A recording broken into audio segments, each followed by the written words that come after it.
Oggi Gianni Brera e Gianni Brera. Salve, oggi sono qui io solo nella mia casa in riva al lago di Pusiano. Tocca a me fare il pronostico sui mondiali di calcio imminenti. Come ricorderete, è già toccato ad altri amici di precedermi in questa parte difficile. Hanno pronosticato per conto loro John Charles, detto Re Giovanni,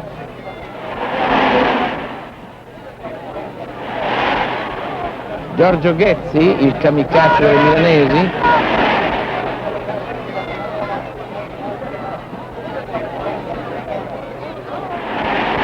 e ancora Gunnar Nordahl, il pompierone del Milan.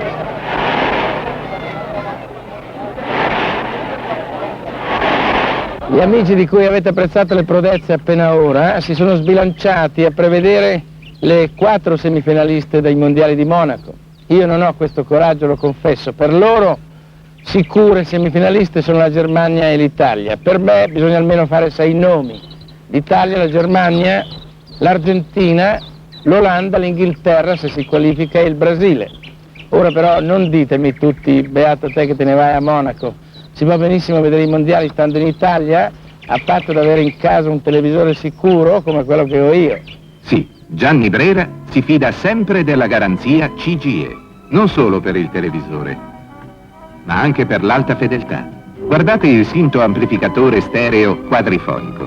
Alta fedeltà per i vostri dischi più cari e per tutti i programmi della radio. È la stessa perfezione che ritrovate in tutti gli altri elettrodomestici CGE. Tranquilli signori, garantisce CGE.